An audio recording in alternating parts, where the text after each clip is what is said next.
Good luck. Same to you. She leaned forward as tension gripped her. Go! From the corner of her eye, Denny saw her father's hat sweep down swiftly. She dug her heels into Rocket's flanks, and he took off running straight ahead. Rocket's opening lunge more than made up for the slight lag in his start. He ran easily, cleanly, muscles working smoothly under the sleek black hide. It was as pure a stride as anyone in those parts had ever seen. As was to be expected, the horses started the race bunched up, but quickly began to spread out as the speedier animals moved to the front. Of course, some of the horses back in the pack might be fast too, and their riders would be holding them back, conserving their strength for a stretch run. Then he knew that wasn't the smart thing to do. She wanted to pull Rocket in a little, but he was running so effortlessly with such seeming joy that she didn't have the heart to do so. Was he strong enough to maintain the pace for the entire length of the race? Denny doubted it, and was about to force herself to haul back on the reins, when Steve Markham's buckskin swept past her, with Markham leaning forward in the saddle. Denny gritted her teeth and started to urge Rocket to a faster pace instead, but she suppressed the impulse at the last moment and followed through on her original plan, slowing the Mustang. As Markham pulled away from her, he threw a cocky grin back over his shoulder at her. They were in the middle of the pack, with more than a dozen horses ahead of them. They had covered about half the distance to Elephant Butte. Denny could see the huge humpbacked rock formation looming ahead of them. Bright red flags on stakes that marked the course flashed past them.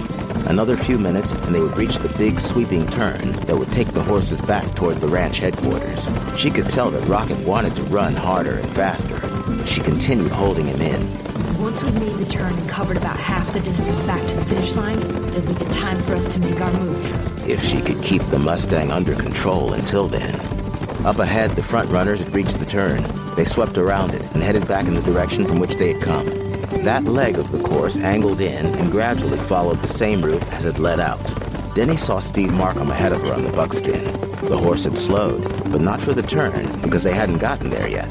The buckskin wasn't exactly faltering, but Denny could tell that it was tired. Markham had pushed it too hard. Denny and Rocket were overtaking them, and when Markham glanced back, the dismay on his face showed that he was aware of it. She looked over at Markham and touched a finger to her hat brim as she passed him. Now who is leaving who in the dust? Elephant Butte was only a couple of 100 yards away. Denny could see the rock's rough surface rising ahead of her. Off to the right of the butte lay an area of deep, brush-choked gullies, not worth anything as graze, although cows sometimes insisted on getting stuck in them. Denny shifted her grip on the reins as she got ready to steer Rocket into the turn back to the left. But Rocket didn't turn. Instead, the Mustang lunged straight on, lowering his head as if he intended to plow right into Elephant Butte. The sudden, unexpected jerk on the reins caused them to slip out of Denny's fingers. Rocket! She fumbled for the reins, but failed to grasp them. Rocket, stop! Rocket didn't heed the order. He was running full tilt as if nothing in the world would stop him. And with the butte in front and the gullies to the right, if the Mustang didn't stop, disaster was rushing straight toward Denny. Denny clung tightly to the saddle horn with her right hand while groping for the reins with her left. Finally, she got hold of them, but it didn't do any good. She sawed at the bit in Rocket's mouth, but he ignored the discomfort and continued his headlong plunge toward the butte. It was almost like he intended to punish her for daring to ride him by crashing both of them into the rock. Denny had forgotten about the race. At that point, she was just trying to bring Rocket under control again and save both of their lives. The Mustang ignored all her efforts and charged toward the butte at dizzying speed. The rough gray rock, so like the hide of an elephant, loomed in front of them. Denny bit back the scream that tried to well up her throat. She couldn't stop herself from lifting her right arm in front of her face, as if that would offer any real protection.